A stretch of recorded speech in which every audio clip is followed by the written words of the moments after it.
Amado Dios y Padre Celestial, en esta hora nos ponemos una vez más delante de ti, Señor, rogando que tu Espíritu Santo hable a nuestro corazón a través de la palabra que se ha leído, a través de la meditación de las Escrituras, que en esta hora podamos no solamente escuchar un mensaje, sino atesorarlo, grabarlo en nuestro corazón y llevar bendición a nuestro hogar. Te pedimos, Señor, que hables a través de tu siervo, en el nombre de Cristo Jesús. Amén. La semana pasada comenzábamos una serie de sermones que se llama Compromisos. Estamos hablando de compromiso con Jesús. Fue el tema de la semana pasada. Compromisos con la iglesia, con la familia, que es el tema para esta tarde. Posteriormente hablaremos sobre compromisos con su iglesia y con la ciudad. La semana pasada, cuando estudiábamos el compromiso que tenemos con Jesús, en una sola palabra decíamos: Jesús, Dios, nos pide santidad, que seamos apartados para Él, que podamos decirle no al pecado, porque cuando estamos en Cristo podemos decirle no al pecado, podemos ser victoriosos sobre la tentación. Estudiábamos sobre un hombre paralítico en el Evangelio de San Juan, que fue sanado en Jerusalén en un día de reposo. Y Jesús le dijo, una vez que quedó sano: no vuelvas a pecar. Y ese es el mismo llamado que tenemos para nosotros hoy en día. Vivir en santidad es nuestro compromiso con Jesús. No para ganarnos la salvación, sino para dar evidencia de la fe que obra en nuestro corazón. De eso hablamos la semana pasada.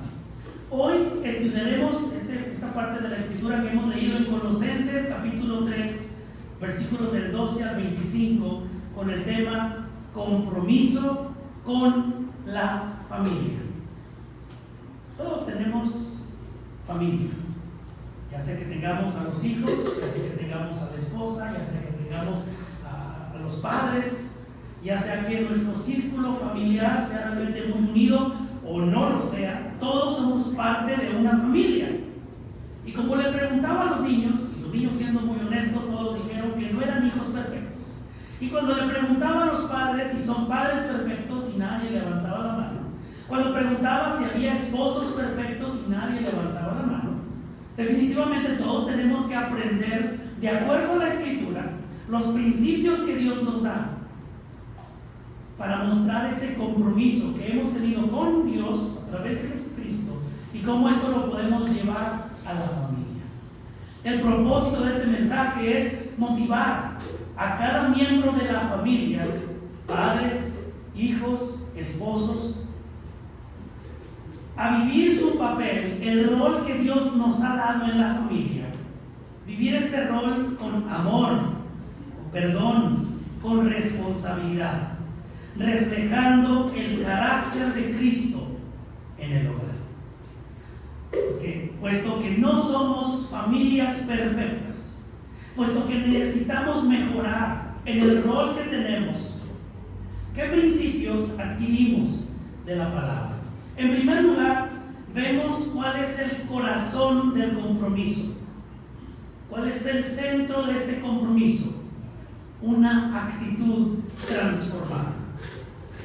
La palabra de Dios no solamente nos dice, bueno, aquí está el ABC, en los 1, 2 y 3 pasos a seguir para que tengas una familia feliz. No es eso.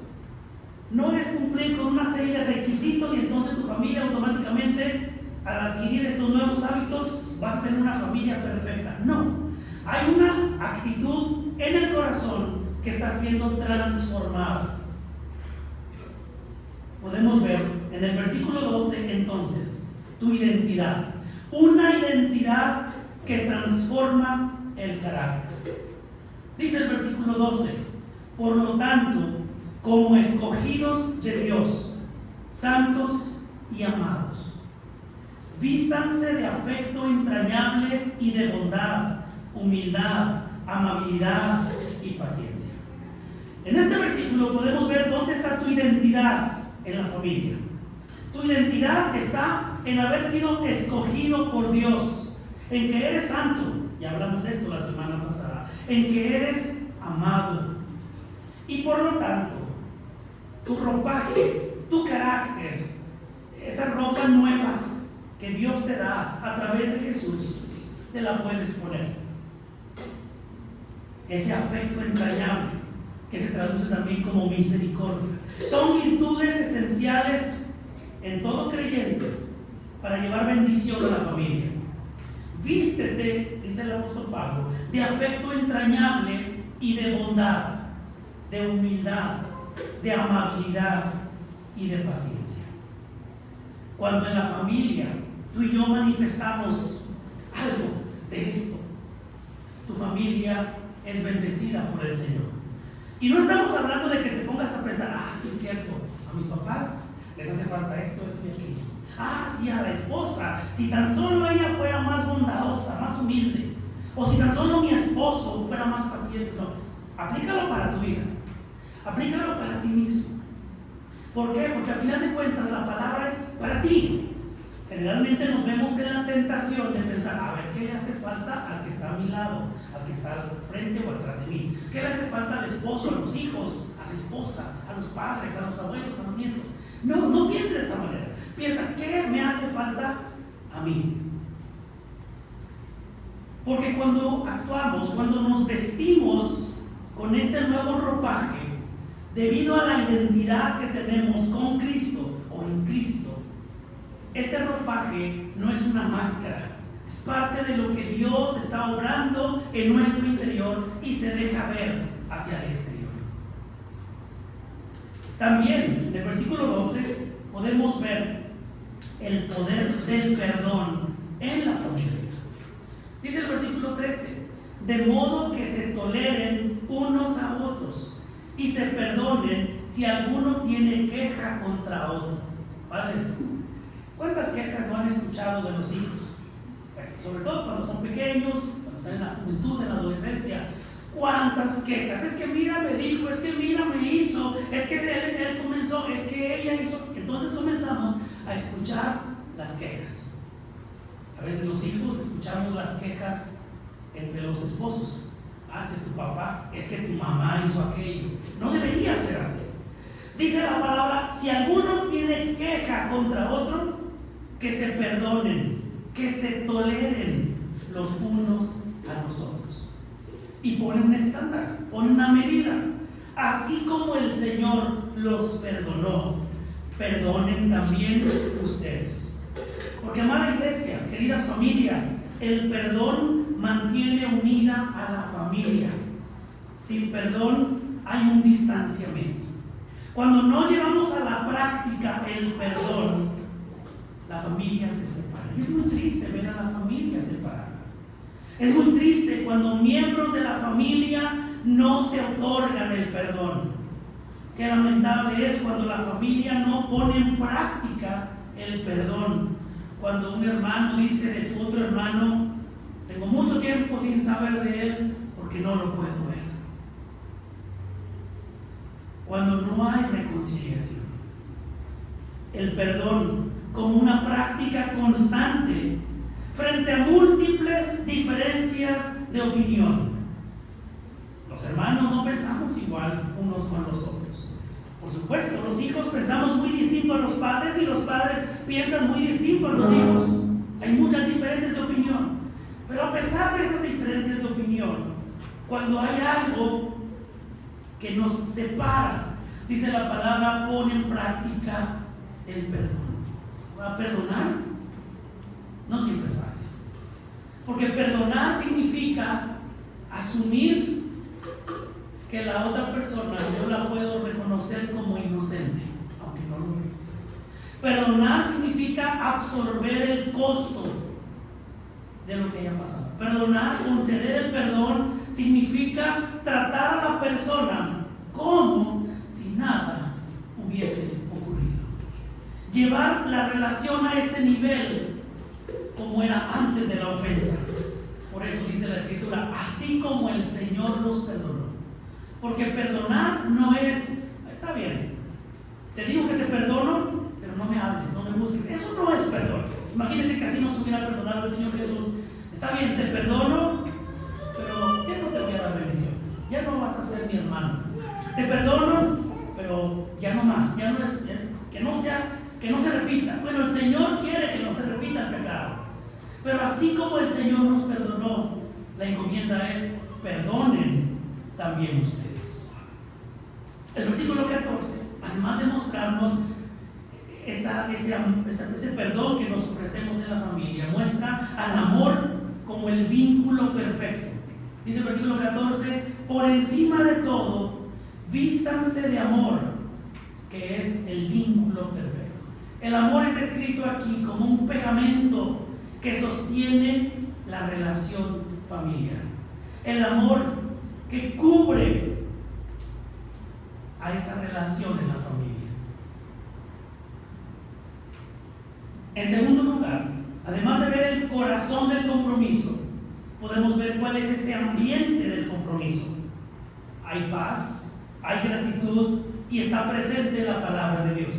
Versículos del 15 al 17.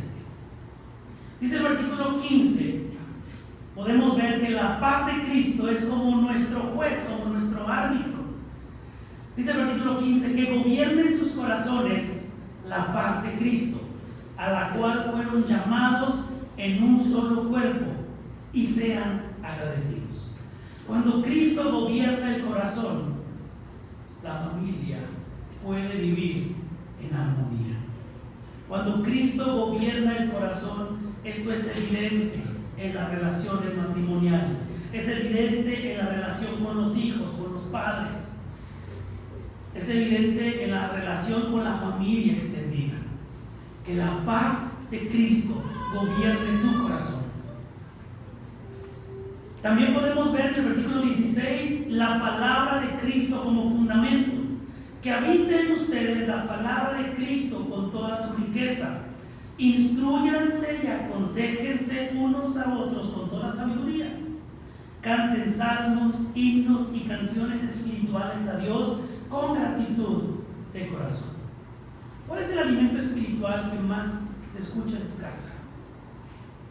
Es decir, te instruyes unos a otros, se instruyen, se aconsejan unos a otros con la palabra de Cristo y con toda su riqueza. Hay cánticos espirituales, hay himnos, hay salmos que se escuchen en casa. Porque si en casa solamente escuchamos lo que el mundo nos ofrece a través de muchas plataformas hoy en día, y no alimentamos con la palabra como fundamento, la relación de la familia se ve afectada.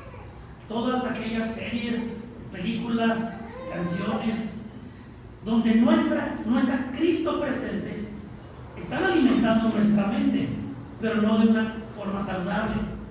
Así como procura en casa, seguramente, que sus hijos coman bien, que estén bien nutridos con buenos alimentos, con la suficiente cantidad de agua, con el suficiente descanso en las noches. Seguramente cada familia tiene ciertas reglas con respecto a la hora de dormir, el uso de los aparatos electrónicos, la comida, etc. No descuidemos esta porción de la Escritura que nos anima a tener la palabra de Dios como fundamento. A veces llegan nuestros hijos a cierta edad donde dicen: yo ya no voy a hacer caso de lo que me digan papá y mamá, porque a fin de cuentas ya soy grande. Sin embargo, papá y mamá, que piensan muy diferente a los hijos, siempre tendrán como meta prioritaria en sus vidas que sus hijos lleven un camino de bien. Y ahorita vamos a llegar un poquito más adelante a esos roles que Dios nos ha dado. Pero lo que quiero hacer hincapié aquí es que la enseñanza, la adoración y el consejo dentro del hogar esté fundamentado en la palabra de Cristo. Porque la motivación detrás de todo, dice el versículo 17, ¿cuál debe ser? ¿Ser una familia feliz? Bueno, puede tener como consecuencia, si vivimos sus principios, tener una familia feliz. Pero hay algo más que una familia feliz. Hacerlo todo para la gloria de Dios, para lo cual fuimos hechos. Fuimos creados por Dios para darle gloria a Él. Dice el versículo 17, y todo lo que hagan de palabra o de obra, háganlo en el nombre del Señor Jesús, dando gracias a Dios el Padre por medio de Él. Háganlo todo en el nombre del Señor Jesús. Amados hermanos, hasta las tareas cotidianas que realizamos en el hogar tienen un valor en la eternidad. ¿Has pensado eso? Cada vez que tomas una escoba, un trapeador, que lavas un recipiente, un traste. Cada vez que sales al trabajo y regresas y provees para la familia. Cada labor que realizas, todo lo que hagas, sea de palabra o de obra, lo hacemos en el nombre del Señor Jesús, dando gracias al Padre por medio de Él. Todas las tareas, aún las más pequeñas que pudieran parecer, tienen como objetivo darle gloria y honra al Señor. En tercer lugar, además de ver el corazón del compromiso, además de ver el ambiente del compromiso, podemos ver también el orden en ese compromiso con la familia. Los roles dentro de la familia, versículos del 18 al 21. Y aquí es donde empezamos a pasar saliva. En primer lugar, el apóstol Pablo le habla a las esposas. Esposa, si tú tienes un rol en la familia de ser esposa, escucha lo que el Señor dice en el versículo 18. Esposas, sométanse a sus esposos como conviene en el Señor. Ah, pastor, pero es que usted no conoce a mi esposo. Es que usted no conoce cómo es mi marido. Es que esta porción ya quedó en el pasado. Olvídese. Hoy en día en que vivimos en un mundo donde todas las mujeres tenemos todos los derechos, ¿qué me voy a someter al marido? No, estoy pasando de moda, pastor. Olvídese. Bueno, la palabra del Señor les habla con amor y les exhorta diciendo: sométanse a sus esposos como conviene en el Señor. ¿Qué es esto de estar en sujeción o sometida al esposo? No significa inferioridad, sino confianza y respeto al liderazgo del marido. ¿Cuántos en la mañana, bueno, cuando vas al trabajo, pero hoy, más reciente, cuántos en la mañana que vinieron en su vehículo traían puesto el cinturón de seguridad? ¿Levanta su mano? Ok. ¿Alguien dice: yo no me pongo el cinturón de seguridad? Ok.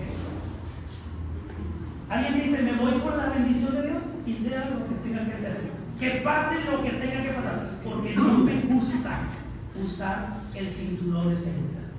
Siento que no es necesario. Ok, está bien, es su opinión y es muy válida y la respeto. El cinturón de seguridad, de acuerdo a lo que entendemos, que incluso es por ley, ¿verdad?, el usarlo, ¿es por nuestro bien o es por fastidiarnos la vida? Bueno, es por nuestro bien. Se supone, ¿verdad?, que con el cinturón de seguridad, tu vida, yendo en la carretera, y Dios no quiera, ¿verdad?, pero si tuvieras un accidente, el cinturón de seguridad puede ayudarte a no salir disparado por la ventana. Hemos visto muchos accidentes de este tipo, muy tristes y muy lamentables. Bueno, yo creo que los que crecimos más o menos viviendo nuestra infancia sin cinturón de seguridad, podemos recordar, yo puedo recordar que siendo niño, mi papá íbamos de Cadereytas a Santa Catalina, iba en el asiento de la camioneta al frente, parado, sentado, íbamos atrás en la camioneta y bueno, así nos tocó vivir. Sin embargo, hoy en día sabemos que las cosas van cambiando y son distintas y se nos dice: ponte el cinturón de seguridad. Cuando existía el Bosque Mágico, no sé si todavía exista, había algunos juegos que eran muy padres, muy interesantes, pero cuando te ponías en el kamikaze, que era uno de los atractivos, ¿verdad?, pues tenían que asegurarse de que te pusieras esta cosa, no sé cómo se llama, este cinturón y esta banda, porque al final de cuentas, cuando estabas de cabeza, si no te lo ponías, pues ibas a caer, pues estar rebotando ahí como una pelotita. El punto es, mencionando estos ejemplos, lo que dice la Escritura, hablando del sometimiento a los esposos, hablando de las esposas, como conviene en el Señor, no es inferioridad. Amada esposa, querida hermana, quiero decir que eres esposa, que estás cumpliendo en ese orden. Como conviene en el Señor. No lo veas como una carga, sino como una protección para tu vida. Cuando estamos subiendo escaleras, yo no sé si en tu casa tienes 1 o 2 pisos, pero si tienes 2 pisos y tienes escaleras, tal vez te conviene tomar el barandal, por el pasamanos, gracias, por tu seguridad. Si no tienes pasamanos, accidentes pueden ocurrir más fácilmente o con mayor facilidad. ¿Saben a lo que me refiero? Estar sometida al esposo como conviene al Señor no es por inferioridad, sino es manifestar confianza y respeto en el liderazgo del esposo. Esposos, versículo 19: amor sacrificial y sin dureza. Dice en el versículo 19: esposos, amen a sus esposas y no sean duros con ellas. Esto parece tan fácil. Parece que no es tan retador como el 18, mirar a las mujeres. ¿Qué es más fácil? ¿Amar a la esposa o someterse al marido? Bueno, para la mujer va a decir, pues lo más fácil va a ser que me amen a mí, ¿verdad? Como mujer. ¿Por qué? Porque, pues mire, o sea, soy una persona, soy una joyita, me pueden amar fácilmente. Sin embargo, cuando le pregunto al marido, y cuando la palabra de Dios dice, amen a sus esposas y no sean duros con ellas, si se menciona, es porque en realidad no lo es, porque no es tan fácil. No es tan fácil amar como Cristo nos amó. A veces somos duros con la esposa. No tratamos con la ternura y con la delicadeza, con la paciencia, con la entrega que se requiere. Amar como Cristo amó a su iglesia, amar como Cristo amó a su esposa, que es la iglesia, es la medida para los maridos. Porque tal vez tú te puedes ver en tu relación matrimonial y decir, pero es que yo no soy como, no, pues si conocías a mi vecino, ¿cómo le grito a su mujer? Yo no le grito así. Es que yo no le pego a mi esposa, pero el vecino, el compañero de trabajo, sí. Yo no le insulto, nomás lo pienso, pero no le insulto. A lo mejor tú puedes decir, yo sí amo a mi esposa mejor que otra persona. Si me pongo a comparar con alguien más, pues tal vez voy a pensar que yo sí amo.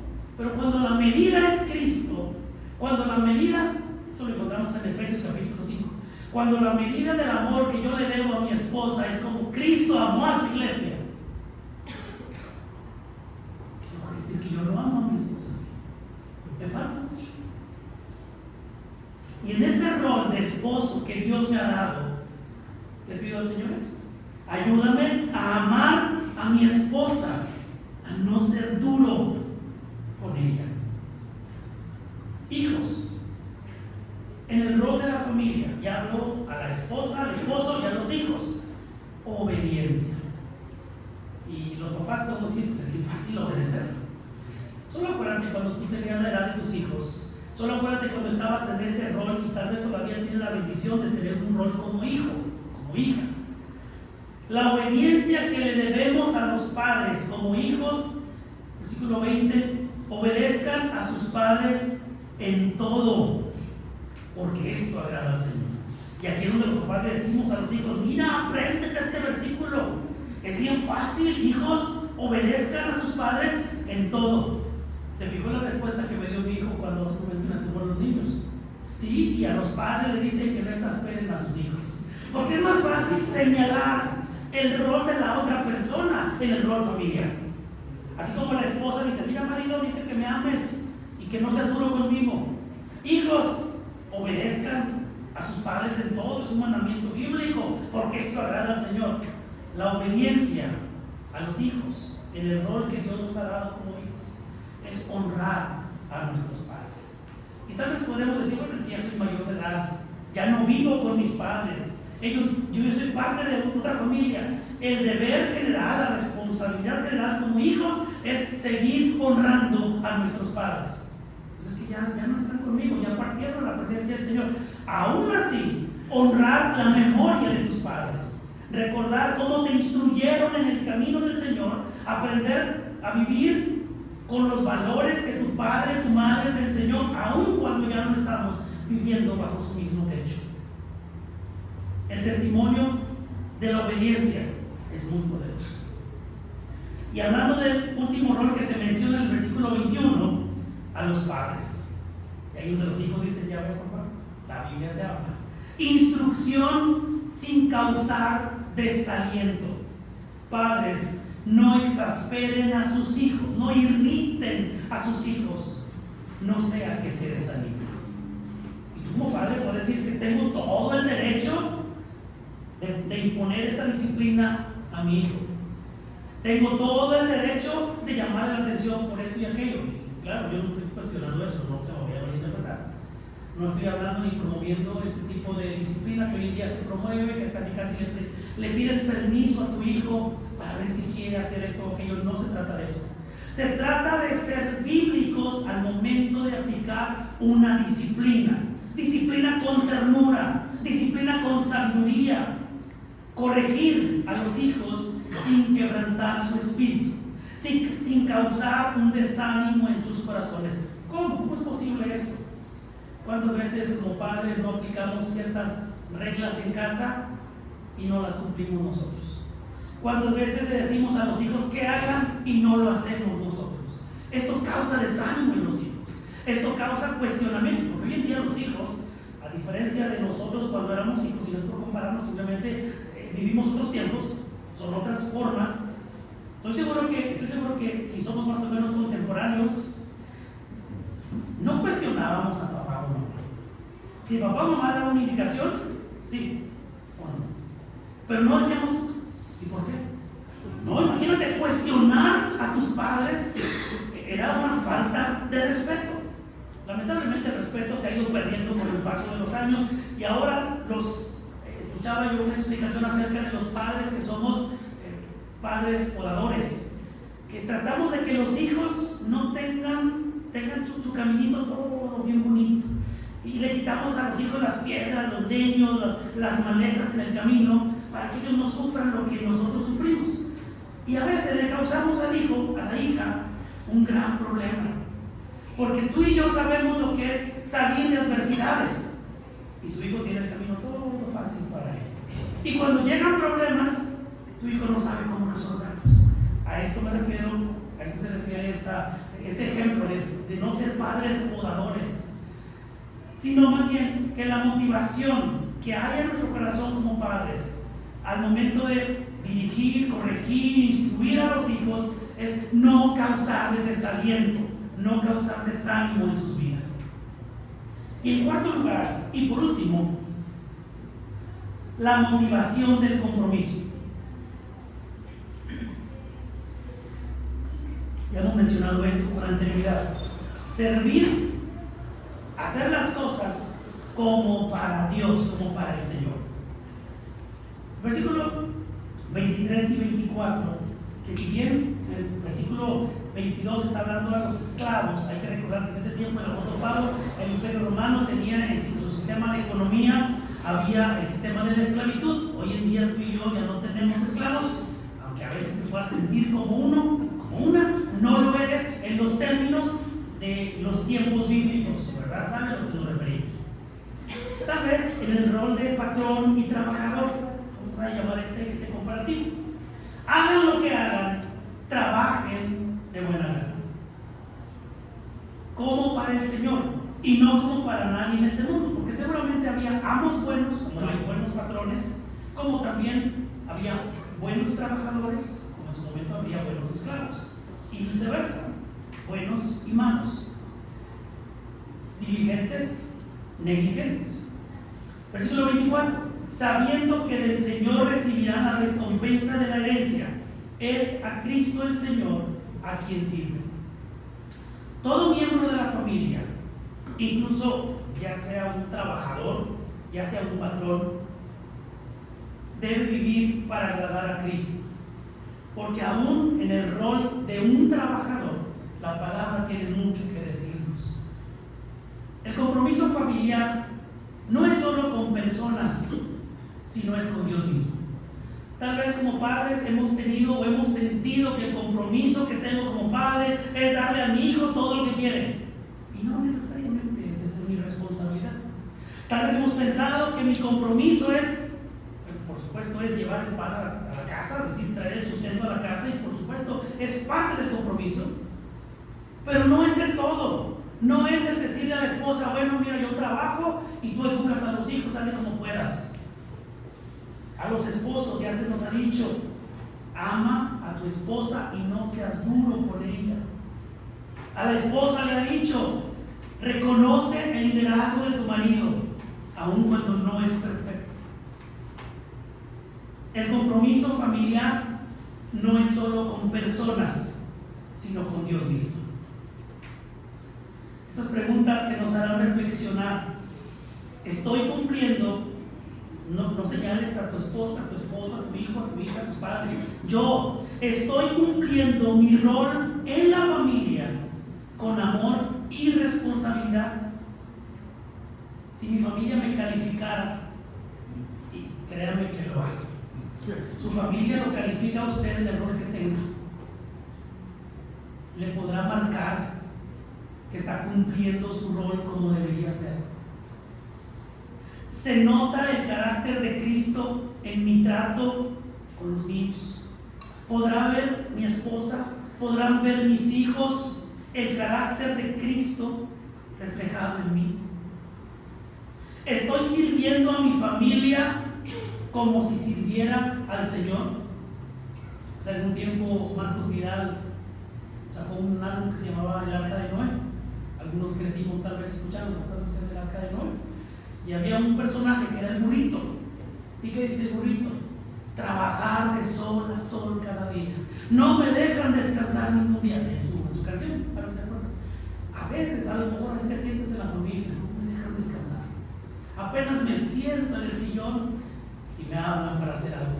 Recuerda, estás sirviendo al Señor, aun cuando son interrumpidas tus intenciones, que son buenas, de tomar un descanso. Estás sirviendo a la familia como si sirviera al Señor.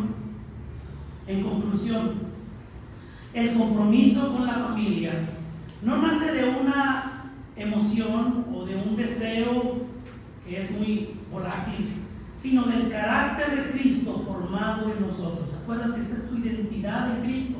Eres escogido por Dios, eres amado por Él, y esa es tu identidad en Él. Si Cristo está en el centro del hogar, ese hogar, esa familia, podrá experimentar una mayor unión, el perdón mutuo y el amor verdadero. Es el compromiso que tenemos.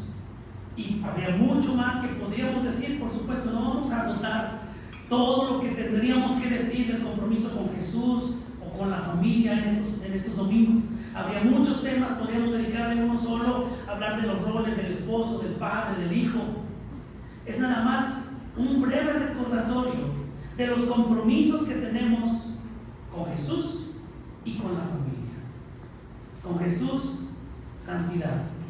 Con la familia, manifestar el carácter de Cristo obrando en mi vida. Vamos a orar. Amado Dios y Padre Celestial, en esta hora que hemos escuchado tu palabra, que nos reta a amar, a perdonar, a manifestar con ese vínculo del amor a aquellos que nos rodean. Y es cierto, Señor, la familia, el núcleo familiar, quien mejor nos conoce, podría dar testimonio de que no somos perfectos. Conocemos a los hijos, conocemos al esposo, conocemos a la esposa, a los padres, y podríamos decir, él o ella no son perfectos. Pero tendríamos que vernos a nosotros mismos en ese rol, Señor, y decir, pedirte perdón. Pedirte perdón porque tal vez no hemos hecho nuestro mayor esfuerzo de cumplir cabalmente ese rol que nos has dado.